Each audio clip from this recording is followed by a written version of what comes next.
Tasty tasty meal maker biryani అయితే ready అయిపోయిందండి. Taste చేద్దాం. ఫస్ట్ ఆఫ్ ఆల్ ఈ మిల్ మేకర్ చూడండి. నాన్ వెజ్ తిననోళ్ళకు మిల్ మేకర్ కర్రీ అన్న పన్నీర్ కర్రీ అన్న సూపర్ ఇష్టం కదా! బిర్యానీ కూడా చాలా ఇష్టం కదా! ఇదైతే సాఫ్ట్ బిర్యానీ అండి. హెవీ మసాలా బిర్యానీ అయితే కాదు. మనం టేస్ట్ చేద్దాం ఎట్లొచ్చిందనేది. ఫస్ట్ మిల్ మేకర్ తీసుకొని రైస్‌లో పెట్టుకొని సూపర్ టేస్ట్ అండి. దీనికి తోడు ఆనియన్ కూడా ఉండాలి కదా!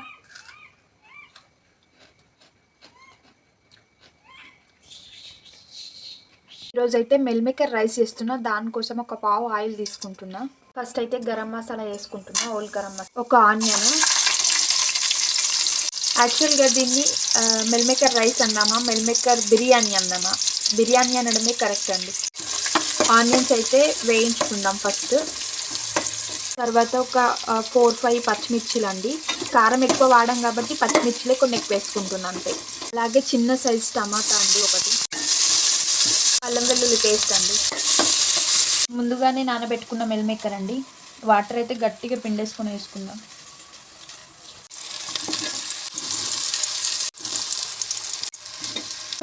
మంచిగా వీటిని కూడా కొంచెం అయితే ఫ్రై చేసుకుందామండి. మిల్ మేకర్ని ఫ్రై చేసుకుంటేనే టేస్ట్ బాగుంటుంది. చూసారా, లైట్గా అయితే ఫ్రై అయ్యండి. లైట్గా కారం అండి, స్పూన్ గరం మసాలా, సగం స్పూన్ ధనియా పౌడర్, ఇక్కడ పసుపు, సాల్ట్ 1 స్పూన్. మొత్తం మిక్స్ చేసుకున్నామండి. మొత్తం మిక్సింగ్ చేసుకున్నామండి. కొద్దిగా అయితే సాల్ట్ యాడ్ చేసుకున్నా సరిపోదేమో అనుకుని. మొత్తం అన్ని ఫ్రై అయిన తర్వాత ఇప్పుడు వాటర్ అయితే యాడ్ చేసుకున్నామండి. 1 గ్లాస్ రైస్ అయితే 2 గ్లాస్ ఆఫ్ వాటర్ తీసుకుంటాం. ఈ గ్లాస్తో 2 గ్లాస్ తీసుకుంటున్నాండి వాటర్. వచ్చిందేమో చూద్దామండి ఒకసారి.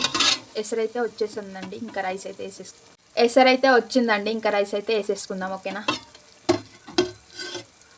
1 గ్లాస్ రైస్ అయితే నేను కడిగి నానబెట్టుకున్నానండి. ఇంకేసేసుకుందాం. ఓన్లీ 1 గ్లాస్ మాత్రమే పెట్టుకున్నాండి. మాకైతే 1 గ్లాస్ సరిపోతుంది ఇద్దరికి నైట్కు. అందుకని 1 గ్లాస్ అయితే పెట్టేశానండి. మంచిగా కలిపేసుకొని మూత అయితే పెట్టుకుందామండి. ఇదే టైంలో కొంచెం సాల్ట్ అయితే టేస్ట్ చూసుకోండి. చప్పగా అయితే అస్సలు తినాలనిపించదు. మధ్యలో మళ్ళీ ఒకసారి అయితే కలుపుకుందామండి రైస్ని. కలిపేసి ఇంకా మూత పెట్టేసుకుందాం. రైస్ రెడీ అయిందో లేదో ఒకసారి అయితే చూద్దామండి. రైస్ అయితే రెడీ అయిపోయిందండి. ఒక్కసారి అయితే చూద్దాం. వావ్, చూసారా ఎంత బాగుందో. మీరు ఒక్కసారి ట్రై చేసి చూడండి. మీకు కూడా చాలా బాగా నచ్చుతుందండి. టేస్ట్ మాత్రం సూపర్ ఉంటుంది, నిజంగా చెప్తున్నా. ఒక్కసారి ట్రై చేసి ఎట్లొచ్చింది అనేది కామెంట్ చేయండి. మిల్ మేకర్ కూడా సూపర్ టేస్ట్ అవుతాయండి. మనం కూడా టేస్ట్ చేసేద్దాం. ఓకేనా. రైస్ అయితే సర్వ్ చేసుకుందామండి. సూపర్ టేస్ట్ అయ్యిందండి. ఒక్కసారి మీరు ట్రై చేసి చెప్పండి టేస్ట్ ఎట్లొచ్చింది అనేది. వేడి వేడిగా పొగలు కక్కుతుండగా రైస్ తింటూ ఉంటే ఆ మజానే వేరండి. ఏమంటారు? నాకైతే ఇట్లా తినడం చాలా ఇష్టం. మీకు కూడా ఇష్టమో కాదో కామెంట్ చేయండి. ఓకేనా.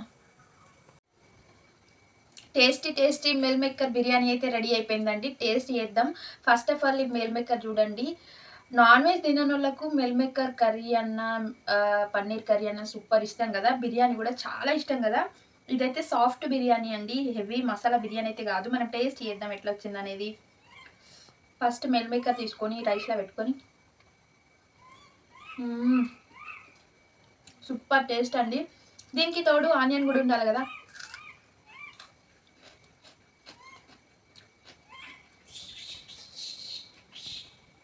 నాకైతే ఆనియన్ తినకపోతే ఏ బిర్యానీ కానీ ఏ నాన్ వెజ్ కర్రీస్ కానీ కంప్లీట్ కాదనమాట.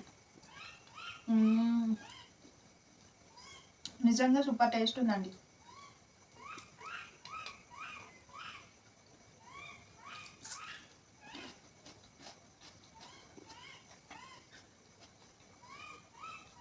ముద్దకు ఒక మిల్ మేకర్ పెట్టుకొని తింటే చికెన్ మటన్ 2 తిన్నట్టుంది.